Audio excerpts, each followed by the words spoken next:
بسم اللہ الرحمن الرحیم۔ اللہ تبارک و تعالیٰ کے پاکیزہ ترین نام سے آغاز کرتے ہیں جو بہت مہربان نہایت رحم والا ہے۔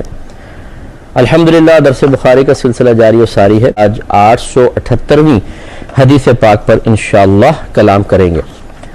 اس کے راوی ہیں حضرت عبداللہ بن عمر رضی اللہ تعالی عنہما، حضرت عمر فاروق رضی اللہ تعالیٰ عنہ کے صاحبزادے ہیں۔ یہ کہتے ہیں کہ حضرت عمر بن الخطاب رضی اللہ تعالی عنہ جمعے کے دن کھڑے ہوئے خطبہ دے رہے تھے۔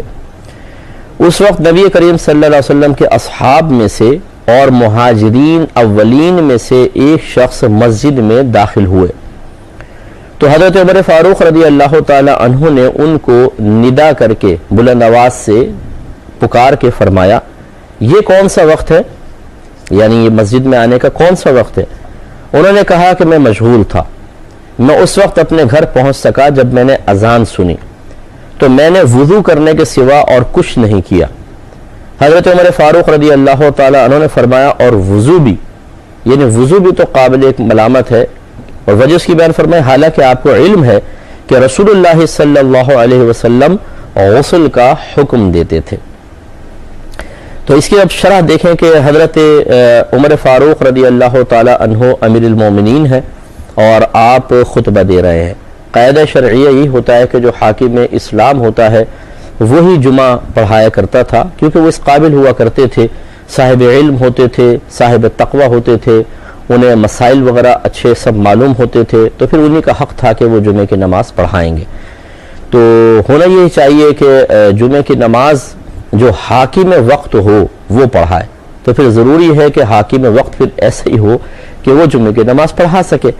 بہرحال اب ہمارے ہاں صورتحال کچھ اور ہے، تو کم از کم یہ ہونا چاہیے کہ جمعے کے دن جمعے کی نماز کے لیے ایسے شخص کا انتخاب ہو جو واقعی جمعہ پڑھانے کی صلاحیت رکھتا ہو، اور شرعی لحاظ سے اس کے لیے ہمارے فقہ حنفی میں یہ ہے کہ سب سے پہلا حق جو ہے وہ حاکم اسلام کا ہے۔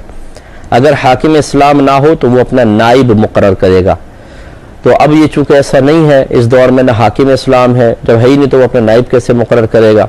تو پھر اس کے بعد جو شہر کا سب سے بڑا مفتی ہو، شہر کا سب سے بڑا مفتی سے مراد یہ ہے کہ وہ شخص جو علم لحاظ سے اتنا معروف اور معتبر اور معتمد علیہ ہو کہ عوام اور خواص دینی مسائل کے حل کے حصول کے لیے اس کی طرف متوجہ ہوتے ہوں، یعنی اکثر عوام اور علماء اس سے مسائل معلوم کرتے ہوں، وہ شہر کا بڑا مفتی کہلاتا ہے، ان کو حق حاصل ہوگا، یا وہ جس کو اجازت دیں گے اسے حق حاصل ہوگا۔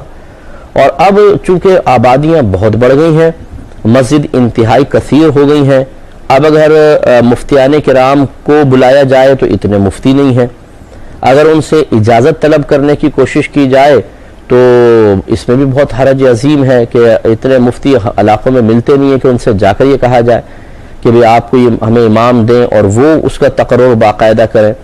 تو پھر فقہا نے آسانی امت کے لیے اس پر بھی فتویٰ دیا کہ اگر اہل محلہ کسی شخص کو نماز کا اہل پاتے ہیں تو اس کو نماز کے لیے کھڑا کر سکتے ہیں۔ اگر نہ حاکم اسلام ہے، نہ اس کا نائب ہے، نہ شہر کا بڑا مفتی، نہ مفتی صاحب کی طرف سے اجازت شدہ، نہ لوگوں نے انتخاب کیا ہو اتفاق کے ساتھ، تو پھر ایسا نہیں ہے کہ کوئی بھی اٹھ کے کھڑا ہو کے جمعے کی نماز پڑھا دے، ایسا نہیں ہوگا۔ اس کے امام کے لیے شرائط ہیں کہ وہ ان میں سے کسی ایک ذریعے سے مصلی پر آیا ہو۔ چنانچہ ایسا نہیں ہو سکتا کہ آپ 8-10 آدمی کہیں گراؤنڈ میں بیٹھے ہوئے اور آپس میں کہ چلو ایک آدمی کہ چلو میں تمہیں جمعہ پڑھاتا ہوں اور کھڑا ہو جائے اور جمعہ پڑھا دے، ایسا نہیں ہو سکے گا، کیونکہ اس شخص کا انتخاب کیسے ہوا؟ دوسری بات یہ ہے کہ جو ہماری کمیٹیاں ہیں، یہ بعض اوقات تو ایسا ہی ہوتا ہے کہ کسی بھی شخص کو دعوت دیتے ہیں کہ جی ہمیں امام کی ضرورت ہے، آپ آئیں، جو ٹیسٹ دینا چاہے، تو بہت سے حضرات آتے ہیں، وہ پہلے تو بیان کرتے ہیں، تو جو علماء یہ عوام الناس ہوتی ہے، کمیٹی کے ارکان ہوتے ہیں، وہ بیان سنتے ہیں، اور کمیٹی والے لوگوں کو بھی کہتے ہیں کہ جی آج ایک امام صاحب آئیں گے، وہ بیان کریں گے، ذرا آپ سنیے گا کہ ان کو یہاں رکھنا ہے کہ نہیں رکھنا۔ اب وہ امام جو ہے وہ اپنے تقریر کے جوہر دکھاتا ہے، خوب یہاں سے واقعہ پکڑا، وہاں سے پکڑا، تھوڑا سا ترنم، تھوڑی سی لے لگائی، تھوڑا جوش جذبہ دکھایا، اور عوام کہتے ہوئے ہمیں تو سمجھ میں آ گیا جی بہت خوبصورت بیان کیے، یہی امام ہونے چاہیے۔ تو امامت کا حقدار اچھا بیان کرنے والا نہیں ہوتا، بلکہ امامت کا حقدار اولاً وہ کہ جس کو زیادہ مسائل آتے ہوں، جو صحیح عالم دین ہوں. مثال کے طور پر ایک امام کو، خصوصاً جمعے کے امام کو، طہارت کے تمام تر مسائل آنے چاہیے. وضو کا کیا مسئلہ ہے، غسل کا کیا ہے، تیمم ہے، مسح الخفین ہے، اسی طرح کپڑے پاک کرنا، نجاستوں کی پہچان شناخت، کون سی غلیظہ ہے کون سی خفیفہ ہے. پھر ان میں درہم کی مقدار سے زیادہ لگ جائے تو نماز شروع نہیں ہوگی، درہم کے برابر لگ جائے تو نماز ہو جائے گی لیکن واجب العیادہ ہوگی، درہم سے کم ہو تو نماز خلاف سنت ہوگی. یہ ساری. پھر پانی کی پہچان، کون سا جاری پانی ہے، کون سا ٹھہرا ہوا پانی ہے، کون سا پانی ایسا ہے جس میں ہاتھ ڈال دے تو وضو غسل کے قابل نہیں رہے گا. اسی طرح شرعی معذور کے احکام بھی ان کو پتہ ہوں. اس کے بعد پھر نماز کی شرائط تمام، پھر نماز کے فرائض، پھر نماز کے واجبات، کن چیزوں سے سجدہ سہو لازم ہوتا ہے، کن امور سے نماز فاسد ہو جاتی ہے، ٹوٹ جاتی ہے. ان تمام مسائل پر اچھی طرح ان کو دسترس حاصل ہونی چاہیے. اور یہ نہیں کہ جی میری لائبریری میں کتابیں پڑھی ہیں ان میں تمام یہ مسائل ہیں. نماز کتابوں نے نہیں پڑھانی، نماز امام نے پڑھانی ہے. اس کی میموری کے اندر یہ تمام چیزیں ہونی چاہیے، کیونکہ اگر بر وقت وہ نماز پڑھا رہا ہے اور اس میں نماز کے فساد والی کوئی چیز پائی گئی تو کیا وہ نماز توڑ کے پہلے کتابوں میں جا کر دیکھے گا، یا یوں کرے گا کہ پہلے جیسے تیسے نماز پڑھا دی پھر جا کے چیک کرے گا کہ نماز میری صحیح ہوئی ہے یا فاسد ہو گئی ہے؟ تو لازم سی بات ہے کہ یہ معلومات سب اس کے ذہن میں ہونی چاہیے. لیکن عوام جو ہماری کمیٹیاں ہوتی ہیں، معذرت کے ساتھ میں یہ بات سمجھا رہا ہوں، نہ ان کو بیچاروں کو ان میں کوئی عالم مفتی تو ہوتا نہیں ہے، تو وہ اس کی اہلیت ہی نہیں رکھتے ہیں کہ کسی امام صاحب کے کراس کویشچن کر کے اس طرح امتحان لے کر علم کا اندازہ کر سکیں. دوسرا یہ کہ اگر کوئی امتحان لینے بھی لگے تو یہ ائمہ حضرات ناراض ہو جاتے ہیں، ہم سے امتحان لے رہے ہو، ہم سے سوال کر رہے ہو. بھائی بالکل کر رہے ہیں، ایک امانت آپ کو سپرد کر رہے ہیں، اتنا بڑا منصب دے رہے ہیں، آپ اس کی باقاعدہ سیلری لیں گے. ہم ایک چھوٹے سے اپنے کارخانے کے لیے، دکان کے لیے کوئی امپلائی رکھتے ہیں تو اس سے انٹرویو لیتے ہیں، سب کچھ کرتے ہیں، اس کی مہارت دیکھتے ہیں، اس کا تجربہ دیکھتے ہیں، اس فیلڈ سے متعلق اس کی جو بھی کوششیں ہیں ان کا گہری نظر سے مطالعہ کرتے ہیں کہ اس قابل ہے کہ اس کو ذمہ داری سپرد کی جائے. تو مصلی رسول اتنا ہی معاذ اللہ معمولی ہو گیا کہ خالی آپ ایک ترنم لگائیں اور سارے مسائل کو نظر انداز کر کے اس ترنم کی بنا پہ آپ کو امام رکھ لیا جائے، جو آج کل ہو رہا ہے. جاہل قسم کے لوگ منتخب کرنے والے ہیں جن کو خود نہیں پتہ بیچاروں کو. اور ایسی کمیٹیوں پہ آخرت میں اتنا بڑا وبال ہے کہ جو اس قسم کے لوگوں کو کھڑا کر دیتے ہیں مصلوں پر، جن بیچاروں کو مسائل کے لیے بے بھی نہیں آتی اور وہ نمازیں لوگوں کی خراب کر رہے ہوتے ہیں، برباد کر رہے ہوتے ہیں. یہ میں نہیں کہہ رہا ہوں کہ ہر امام غلط نماز پڑھا رہا ہے، میں یہ نہیں کہہ رہا ہوں کہ جس کا ٹیسٹ نہ لیا جائے وہ ضرور خراب ہوگا، لیکن یہ نظام ہونا چاہیے.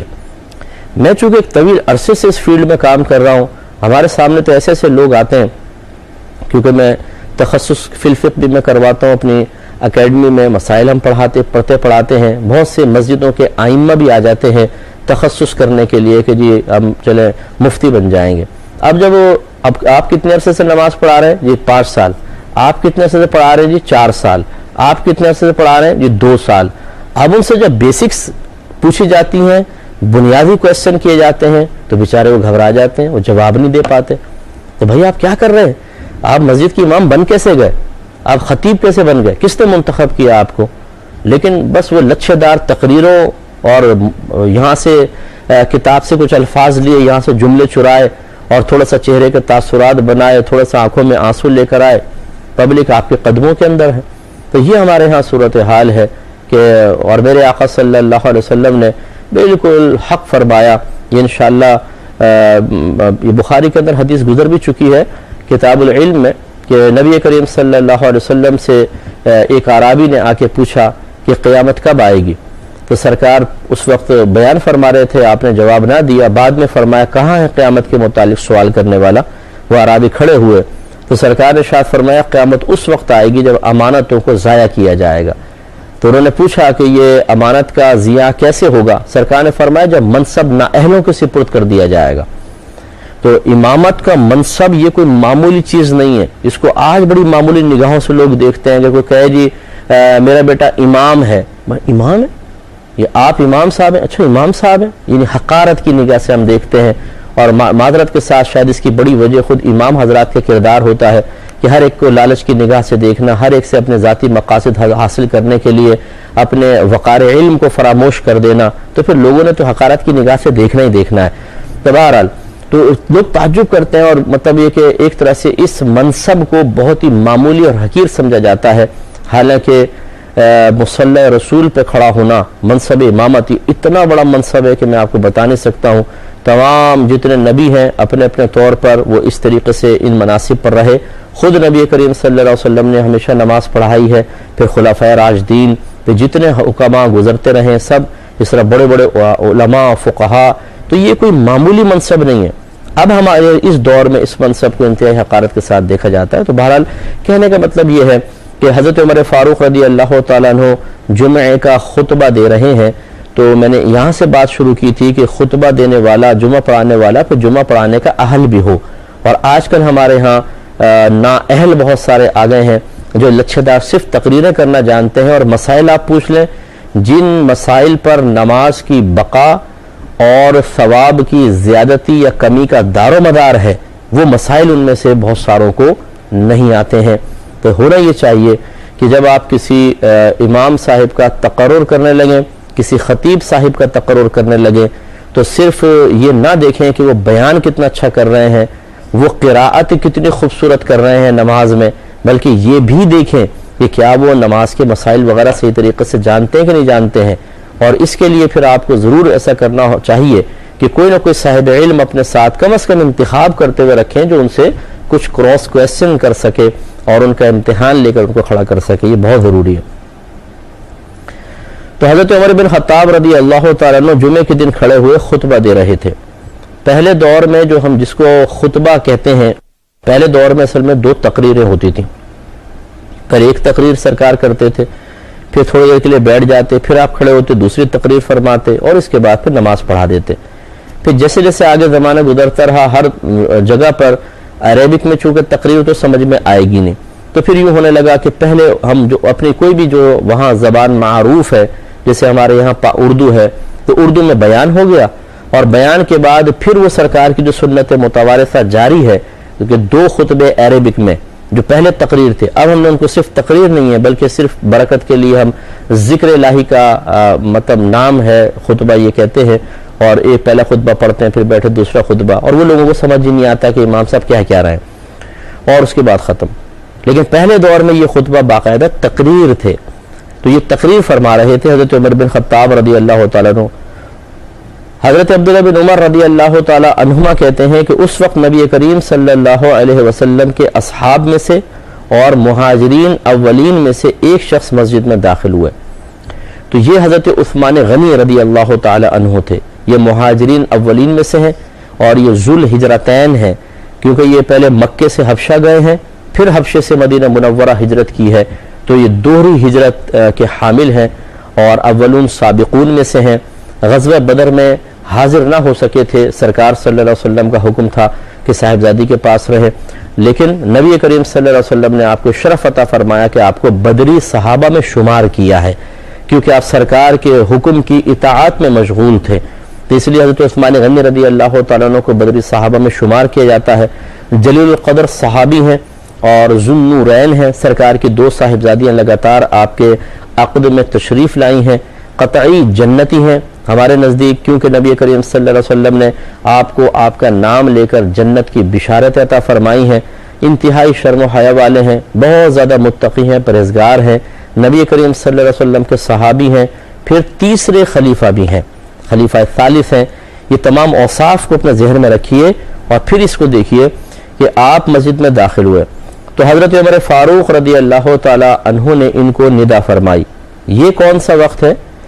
کیونکہ آپ خطبے کے وقت آئے ہیں، خطبے کے وقت کافی کلوز تشریف لائے ہیں، تو حضرت عمر فاروق رضی اللہ تعالیٰ نے فرمایا یہ کون سا وقت ہے؟ انہوں نے کہا کہ میں مشغول تھا، یعنی میں اپنے کاروبار میں مصروف تھا، میری توجہ نہ رہی، اور پھر فرماتے ہیں کہ میں اس وقت اپنے گھر پہنچ سکا جب میں نے اذان سنی، لہذا چونکہ کلوز ٹائم ہو گیا تھا، اس لیے فرماتے ہیں کہ میں نے وضو کرنے کے سوا اور کچھ نہیں کیا۔ اب ذرا یہاں توجہ فرمائیے، جو یہ کہتا ہے کہ جمعے کے دن غسل کرنا واجب ہے، تو بتائیے کیا عثمان غنی رضی اللہ تعالیٰ عنہ کو نہیں معلوم تھا کہ جمعے کے دن غسل کرنا واجب ہے اور ترک واجب حرام ہوتا ہے، اور کہ کوئی صحابی کے جان بوجھ کے حرام کا ارتکاب کرے گا؟ نہیں۔ صحابہ کرام علیہم رضوان حدیثوں کو ہم سے زیادہ سمجھتے تھے، مزاج رسول کو ہم سے زیادہ سمجھنے والے تھے، لہذا عثمان غنی رضی اللہ تعالی عنہ کا صراحتاً یہ بیان فرمانا کہ وقت چونکہ قلیل تھا اس لیے میں غسل کر کے نہیں آیا، میں نے وضو پر اکتفا کیا، یہ ثابت کرتا ہے کہ غسل کرنا ہی افضل تھا، لیکن اگر غسل کوئی نہ کر سکے اور وضو کر کے آ جائے تو ٹھیک ہے، وہ گناہگار نہیں ہوگا۔ حضرت عمر فاروق رضی اللہ تعالیٰ نے فرمایا اور وضو بھی، یعنی وضو بھی تو قابل ملامت ہے، مطلب کہنے کا یہ کہ ایک تو آپ دیر سے آئے یہ بھی غیر مناسب، دوسرا صرف وضو کر کے آئے یہ بھی غیر مناسب، یہ نہیں کہ آپ گناہگار ہوئے، بھئی مناسب ہی نہیں کہ آپ صرف وضو کر کے آئے، کہتے ہیں حالانکہ آپ کو علم ہے، دیکھیں قد علمت ان رسول اللہ صلی اللہ علیہ وسلم کان یأمر بالغسل، یہ نہیں کہہ رہے کہ آپ کو کیا نہیں معلوم کہ سرکار نے حکم دیا ہے، یا شاید آپ نہیں جانتے کہ سرکار نے غسل کا حکم دیا تھا، نہیں، بلکہ حضرت عمر فاروق ان کو کہہ رہے ہیں باقاعدہ کہ آپ تو جانتے ہیں کہ نبی کریم صلی اللہ علیہ وسلم نے غسل کا حکم دیا ہے۔ اب اس سے آپ اندازہ کر لیں اگر جمعے کا غسل کرنا واجب ہوتا اور عثمان غنی رضی اللہ تعالیٰ نے اس کو جانتے بھی تھے کہ غسل کرنا واجب ہے، پھر وضو کر کے آنے کا مطلب یہ ہے کہ جان بوجھ کے ترک واجب کا ارتکاب، اور ترک واجب یعنی واجب کو چھوڑ دینا، ترک کر دینا، یہ گناہ صغیرہ ہے، اور اس پہ اصرار کر لیں تو گناہ کبیرہ بھی بن سکتا ہے، اور کوئی صحابی اس طرح جان بوجھ کے واجب کا ترک نہیں کر سکتا ہے۔ لہٰذا معلوم یہ ہوا کہ حضرت عمر فاروق رضی اللہ تعالی عنہ جمعے کا جو غسل یاد دلا رہے ہیں وہ وجوب کی طرف اشارہ کرنے کے لیے نہیں بلکہ افضلیت کی طرف، کہ آپ اتنی دیر مشغول نہ رہتے تو بہتر تھا، آپ پہلے گھر جاتے اور فضیلت کے حصول کے لیے باقاعدہ غسل کر کے مسجد میں تشریف لاتے تو بہت بہتر تھا۔ اور حضرت عثمان غنی رضی اللہ تعالی عنہ نے اس بات کو جاننے کے باوجود کہ نبی کریم صلی اللہ علیہ وسلم نے غسل کا حکم دیا ہے، قلت وقت کی بنا پر صرف وضو پر اکتفا فرمایا، جس سے ظاہر ہوا کہ آپ اس مسئلے کو اچھی طرح جانتے تھے کہ غسل کرنا واجب نہیں، ہاں افضل ضرور ہے، لیکن چونکہ وقت کی قلت لہٰذا صرف وضو پر اکتفا بھی کافی ہے۔ تو اس سے صریح طور پہ معلوم ہوا کہ جمعے کے دن غسل کرنا واجب نہیں ہے بلکہ افضل ہے، بہتر ہے کہ کیا جائے، لہٰذا جو جمعے کے دن جان بوجھ کر بھی غسل ترک کر دے تو ہم اسے گناہگار تو قرار نہیں دے سکتے ہیں، لیکن یہ ضرور کہیں گے کہ اس نے ایک فضیلت کو ترک کر دیا۔ اگلی حدیث ہے 879 نمبر حدیث پاک ہے، مختصر سی ہے، اور اس میں سرکار صلی اللہ علیہ وسلم نے غسل کے وجوب کی طرف اشارہ فرمایا ہے بظاہر، تو انشاءاللہ وہ نیکسٹ پروگرام میں عرض کریں گے۔ وآخر دعوانا ان الحمدللہ رب العالمین۔